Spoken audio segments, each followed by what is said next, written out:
বন্যা পরিস্থিতি নিয়ন্ত্রণ করার জন্য, বাঁধ মেরামত করার জন্য, নির্মাণ করার জন্য যে টাকা, সেই টাকা বন্ধ করে রেখে দিয়েছে। ফলে স্যান্ডউইচের মতন মাঝখানে পিষে মরছে এই পশ্চিমবঙ্গের মানুষ। কি করে দেব শুভেচ্ছা বার্তা? আলু চাষিদের আলু বিক্রি বাইরের রাজ্যে যাওয়া বন্ধ করে দিয়েছে। ট্রাক মালিকরা, যারা এই আলু ব্যবসায়ী আছেন তারা, যারা আলু চাষি আছেন তারা সবাই মিলে প্রতিবাদ করলো, কিন্তু বেচারা মান্না এই গোটা ব্যবস্থাটার যিনি প্রশাসনিক দায়িত্বে আছেন, ওই হুগলিতে থাকেন তৃণমূলের নেতা, কোনো সমাধান করতে পারলেন না। যাদের নভেম্বরে ক্ষেতের আলু গোডাউনে ঢুকে গেছে, এই সময়কালে যদি বাইরের রাজ্যে বিক্রি না হয়, আমাদের রাজ্যে যারা আলু চাষ করলো, যারা আলু ব্যবসায়ী, যারা গোটা ব্যবসার সাথে যুক্ত, তাদের কি হবে জানি না। আর আমরা যারা আলু চাষ করি না, বাজারে কিনতে চাই, আমাদেরকে তো 25 টাকার খাড়ার নিচে কেউ নামাতে পারবে না, তাতে যে যাই করে নি। কি করে দেব শুভেচ্ছা বার্তা? শালবনির জিন্দালদের ইস্পাত কারখানাটা, বুদ্ধদেব ভট্টাচার্য নেই, মারা গেলেন 8 তারিখ আগস্ট মাসে। জিন্দালদের ইস্পাত কারখানাটা হলে এশিয়ার বৃহত্তম ইস্পাত কারখানা হতো। ইস্পাত কারখানা আমার যেখানে বাড়ি ওখানেও একটা আছে, সরকারি, এখন বেসরকারি আউটসোর্সিং এ চলে, সরকারের নামটা রয়েছে, কিন্তু যারা সেখানে কাজ করে তারা 12 ঘন্টার কাজ করে, বেতন পায় 14,000, 12,000, 11,000 টাকা। যদি কাজে না যায় তাহলে নো ওয়ার্ক নো পে হয়ে যায়। তাদের বোনাসের দাবি, তাদের ছুটির দাবি, তাদের বেতন বৃদ্ধির দাবি, সব দাবি জলের তলায় থাকে, উপরে আসতে পারে না। নেতারা সেখানে নিজেদের নেতাগিরি, ধান্দাবাজি আর রাজনীতি করে বেড়ায়। কিন্তু যদি জিন্দালদের ইস্পাত কারখানাটা হতো, তাহলে ইস্পাত কারখানাটা ইন্টিগ্রেটেড শিল্প হতো। আমরা বলি না যে যদি সিঙ্গুরে টাটাদের ন্যানো কারখানাটা হতো, তাহলে ওই কারখানাটার জন্য আরো 1 গাদা কারখানা আসতো পিছন পিছন। এখানে পিছনে আসতে হতো না, ওই চৌহদ্দির মধ্যে আরো হতো। ইস্পাত কারখানাতে যেটা বর্জ্য পদার্থ বেরিয়ে যায়, লোহা, ইস্পাত, এইগুলো থেকে, সেগুলোকে রাখার জায়গা হয় না। যদি বাইরে ডাম্প করে রেখে দেয়, সেখানে যদি জমা করে রেখে দেয়, মজুত করে রেখে দেয়, তাহলে গোটা শালবনী থেকে পশ্চিম মেদিনীপুর আশেপাশের জেলাগুলোর সব শ্বাসের রোগ হয়ে যাবে, নিঃশ্বাসের রোগ হয়ে যাবে, অন্যান্য আর 5টা পলিউশনের ঘটনা ঘটবে। তাই বামফ্রন্ট সরকার, লাল ঝান্ডার সরকার, বেকার ছাত্র যুবরা যারা স্কুল কলেজে পড়ছিল তাদের একটা চাকরি পাওয়ার আশা, সেই আশাতে 2006 সালে পশ্চিমবঙ্গের লাল ঝান্ডার পার্টিগুলোকে ভোট দেওয়া, যে কারখানা করো, কারখানা না করলে কাজ পাবো না। সেই ভিত্তিতে শালবনীতে জিন্দালদের ইস্পাত কারখানা, ইস্পাতের কারখানাটাও হতো। আর এই গোটা ভারতবর্ষের, কেন ভারতবর্ষের সাথে আরো অনেকগুলো দেশের মধ্যে সবথেকে বড় সিমেন্টের কারখানাটাও হতো, কারণ যেটা দূষিত পদার্থ, যেটা বর্জ্য পদার্থ বেরোতো, সেটাকে বাইরে কোথাও ফেলে দিতে হতো না, ওর ভেতরে এই সিমেন্ট কারখানাটা হতো। তারা চাইলো না, কেন চাইলো না? কৃষকরা চায়নি। এই তো আমাদের যুবরা, এই জেলার শালবনীতে জিন্দালদের ইস্পাত কারখানাটা প্রতীকী শিলান্যাস আমরা করেছিলাম। আমাদের প্রাক্তন সর্বভারতীয় সম্পাদক কমরেড তাপস সিনহার হাত দিয়ে 2021 সালে যে এখানে এই কারখানাটা ফিরে বানাতে হবে, আর আমাদের যুব कॉमरेडরা वो लोग गए जो लोग उस कारखाना के लिए अपना जमीन दिए थे, उन लोगों का घर घर दिए, उन लोगों से बातचीत किए कि आप लोग इतना दिन पहले जमीन दे दिए थे, आज आपका घर का लड़का बच्चा कैसा है, आज आप कैसे हैं, आज आपका जमीन का क्या होगा, आज उस जमीन में आप लोग क्या चाहते हैं। हम लोगों का जिला का जो भी नेता, जो भी कॉमरेड, जो भी कर्मी आज शालबनी का घर घर दिए थे, उस जमीन का मालिक के पास वो लोग बोले थे कि चाहते तो थे कि एक कारखाना हो, लेकिन कारखाना तो बंद हो गया। अब तो ना खाने को जुटता है ना तो काम करने को जुटता है। अभी सिर्फ उड़ीसा बॉर्डर दिए আমাদেরকে বাইরে চলে যেতে হয়, কিংবা এই কোনা এক্সপ্রেস হয়ে বা এই দিক থেকে মুম্বাই চলে যেতে হয়। কেন না কেউ সোনার কাজ করবে, কেউ জরির কাজ করবে, কেউ পাটাতন বেঁধে দেবার কাজ করবে। কাজ করার কথা ছিল আমাদের এই জেলার এই রাজ্যের কারখানাগুলোতে, চাকরি পাওয়ার কথা ছিল আমাদের স্কুলগুলোতে, চাকরি পাওয়ার কথা ছিল আমাদের গ্রামীণ স্বাস্থ্য কেন্দ্রগুলোতে, পাচ্ছে না। প্রতিদিন পরিযায়ী শ্রমিকরা রাজ্যে ফিরে আসছে। প্রতিদিন এই গোটা দেশের মধ্যে কাজ না পেয়ে এখন উড়িষ্যাতে, এখন পশ্চিমবঙ্গে, ওইদিকে পশ্চিমবঙ্গের ছেলেরা মার খাচ্ছে, এখানে বাইরে বিহারের ছেলেরা এসে মার খাচ্ছে। কোথায় যাবে বলুন তো?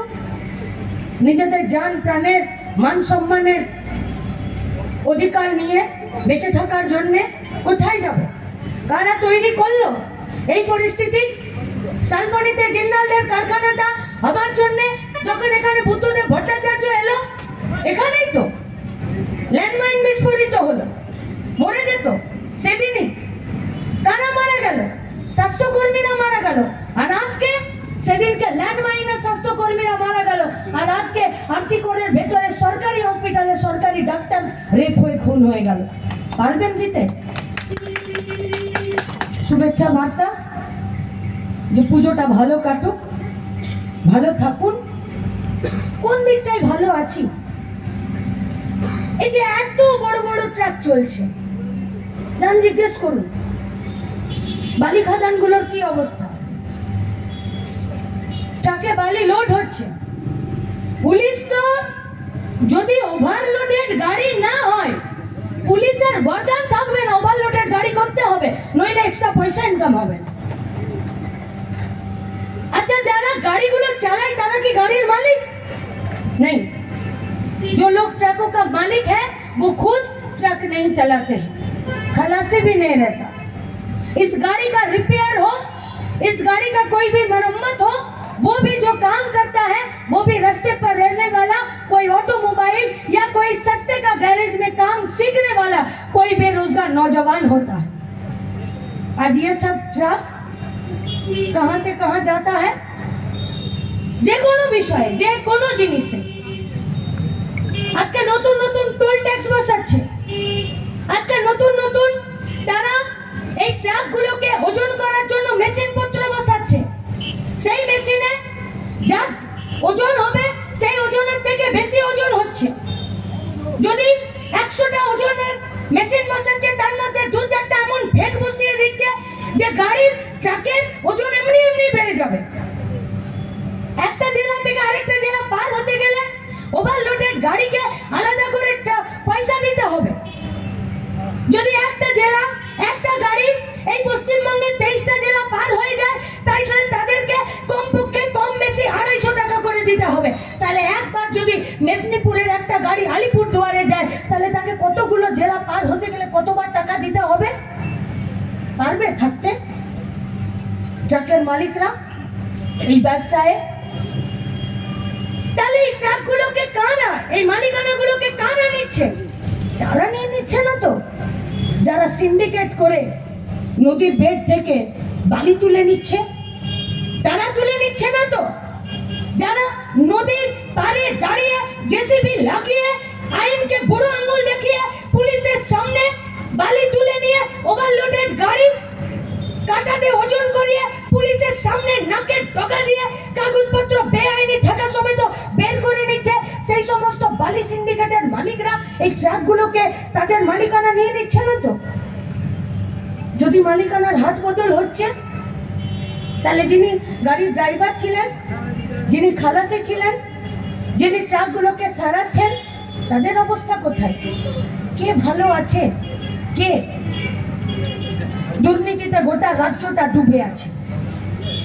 हम लोगों का जो राजनीति है वो राजनीति हम लोगों को सिखाता है कि देखो, पैसा, कैपिटल, पूंजी जब छोटा रहता है तो उसको बड़ा होने का दिल उसको करता है। वो कैसे बड़ा होता है? वो पूंजी শুধুমাত্র নিজের লাভ দেখে, লাভ, আর কিচ্ছু দেখে না। অপুজি যখন আরো একটু বড় হয় তখন চন্দ্রকোনা রোড আর শালবনির মধ্যে কোনো সীমারেখা সে দেখতে পায় না। এই পুঁজিটা যখন নিজের মুনাফা, নিজের লাভ সেটা যখন আরো বাড়াতে পারে তখন সেটা মেদিনীপুর কেন, পশ্চিমবঙ্গ, উড়িষ্যা, ঝাড়খণ্ড, বিহার, নেপাল, এই রাজ্যের যে সীমারেখা আছে সেই সীমারেখাটাকে সে আর কিছু মনে করে না।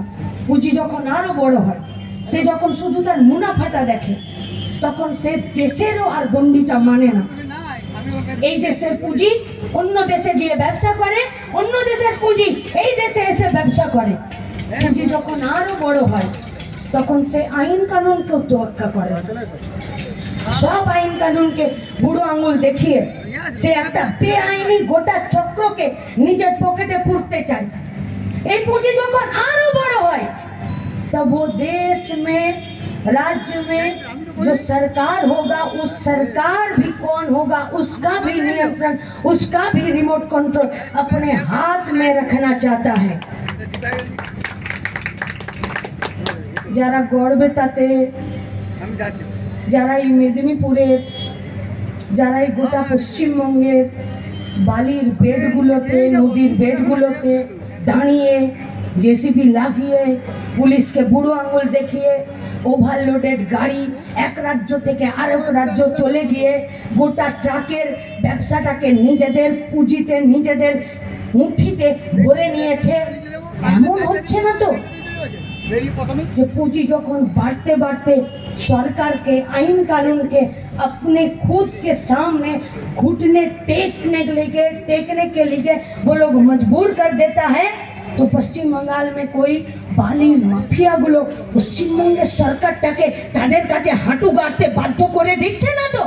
তাই পশ্চিমবঙ্গের সরকার আছি করে ডাক্তারের তার খুনিদেরকে, তার ধর্ষকদেরকে ধরতে পারছে না, এমন নয় তো। নইলে আরজিকরের প্রিন্সিপাল আরজিকর হসপিটালের ওষুধপত্র বেচে নিয়ে পয়সা কামায়, নইলে আরজিকরের প্রিন্সিপাল আরজিকরের আবর্জনা বিক্রি করে পয়সা কামায়, নইলে আরজিকরের প্রিন্সিপাল মর্গের ডেড বডি বেচে দিয়ে পয়সা কামায়, নইলে আরজিকরের প্রিন্সিপাল সেখানকার মৃতদেহের অঙ্গ প্রত্যঙ্গ পর্যন্ত বিক্রি করে দিয়ে সেখানে পয়সা কামায়। সরকার কিচ্ছু জানে না। বালির বেড থেকে শুরু করে আলু চাষিদের দুর্দশা, সাবিনা ইয়াসমিনের 74 লক্ষ কোটি টাকা এই বাঁধ মেরামতির টাকা থেকে শুরু করে আরজিকরের মেডিকেল কলেজের প্রিন্সিপাল পর্যন্ত, ये सरकार कुछ नहीं जानती। আপনারা এটা বিশ্বাস করেন? যদি জানে তাহলে প্রতিকার কেন নেই? যদি জানে তাহলে পশ্চিমবঙ্গের কারখানা কেন নেই? যদি জানে তাহলে কেন পার্থরা চাকরি বিক্রি করে বান্ধবীদেরকে নিয়ে জেলে আছে? যদি জানে তাহলে জ্যোতিপ্রিয়রা আমাদের রেশনের চাল বিক্রি করে টাকা কামিয়ে কেন জেলে আছে? যদি জানে তাহলে কেন এই পশ্চিমবঙ্গে গরিব মানুষদের পক্ষে এই পশ্চিমবঙ্গ সরকারের, এই ভারতবর্ষের সরকারের এক বিন্দু চোখের লজ্জা শরম নেই এদের? কি বলছে বিজেপির পার্টিটা?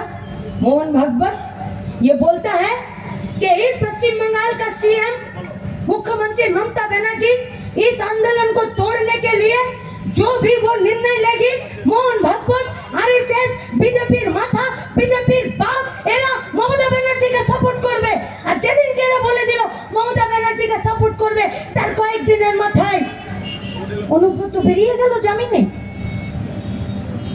তার কয়েকদিনের মধ্যে একটা গরু চোরকে আটকে রাখতে পারছে না।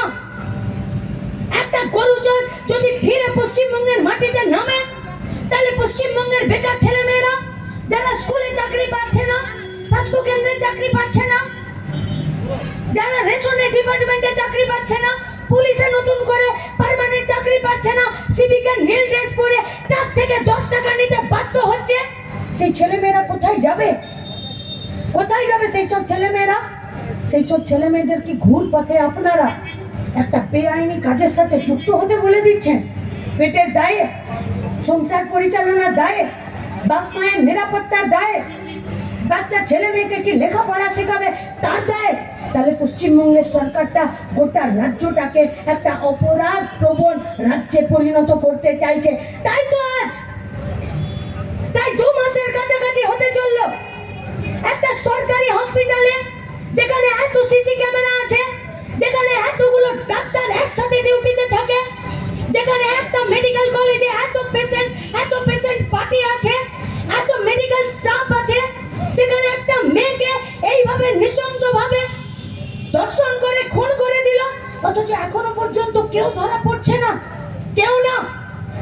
সুপ্রিম কোর্টে উকিলরা দাঁড়িয়েছে, প্রতিদিন শুনানি পিছিয়ে যাচ্ছে, আর রাজ্য সরকার শুনানি পিছোতে বলছে, যেখানে গোটা রাজ্যের মানুষ আজ 2 মাস ধরে রাস্তায় দাঁড়িয়ে বলছে कि खूनी का दर्शक का आप सजा दो। आज परिवार की तरफ से सुप्रीम कोर्ट में जो लोग वकील वहां पर खड़े हुए हैं, वो लोग लड़ रहे हैं। किसके खिलाफ? रेपिस्ट के खिलाफ। किसके खिलाफ? कत्ल के खिलाफ। किसके खिलाफ? दुर्नीति के खिलाफ। किसके खिलाफ? পশ্চিমবঙ্গের সরকারের, তাদের কর্তৃত্ববাদী, তাদের স্বৈরাচারী, তাদের হিটলারিজমের বিরুদ্ধে। কিন্তু এই উকিলদের বিরুদ্ধে সুপ্রিম কোর্টে যারা দাঁড়িয়েছে, তারা কেন দাঁড়িয়েছে? তারা কেন দাঁড়িয়েছে? এক পক্ষের উকিল দাঁড়িয়েছে যাতে ধর্ষকরা শাস্তি পায়, আর এই উকিলদের বিরুদ্ধে যারা দাঁড়িয়েছে তারা সুপ্রিম কোর্টে কেন দাঁড়িয়েছে? তাদের দাঁড়ানোর কি প্রয়োজন? তাহলে কি তারা দাঁড়িয়েছে যে ওই পক্ষের উকিলরা যারা খুন ধর্ষকদের শাস্তি চাইছে, আমরা ওই উকিলদের বিরোধিতা করছি, তাহলে ওই উকিলদের বিরোধিতা করা মানে তো খুন ধর্ষকদের শাস্তি না পাওয়া। इन सब वकील को पैसा कौन दे रहा है? पश्चिम बंगाल का स्टेट गवर्नमेंट पैसा दे रहा है। कितना पैसा? एक दिन का हियरिंग का पैसा होता है 20 लाख रुपए। कार पैसा, कार बापेर पैसा ममता बनर्जी दाঁড়িয়ে দিয়ে দিচ্ছে সুপ্রিম কোর্টের এই উকিলদেরকে, যারা খুনি আর ধর্ষকদের বিরুদ্ধে দাঁড়াচ্ছে। কুছ জিজ্ঞেস করেছে আপনাকে? একবারও বলেছে? একবারও পশ্চিমবঙ্গের স্বাস্থ্যমন্ত্রী, পুলিশ মন্ত্রী এরা একটা বার জবাব দিচ্ছে যে কেন সেদিন রাতে একটা সিভিক ভলেন্টিয়ার আর্জি করে ওই চেস ডিপার্টমেন্টে ঘোরাঘুরি করছিল? কি তার পরিচয়? আরে এলাকার লোক ওকে দালাল বলে জানে। দালাল, দালাল মানে আপনি বেড পাচ্ছেন না হসপিটালে, আপনাকে ওই দালালের সাহায্য নিতে হবে, ওর পকেটে 5000 টাকা ভরে দিলে আপনি বেড পাবেন। তাহলে হসপিটালের ভেতরে এই দালালের সঙ্গে লিঙ্কটা কে রেখেছে? হসপিটালের বেডকে দালালের কাছে 5000 টাকা নিয়ে হসপিটালের বেডটা যে 2 টাকার টিকিটে একটা মরমর রোগী যে বেডটা পাবে না, সেই বেডটা একজন অন্য কেউ পেয়ে যাবে।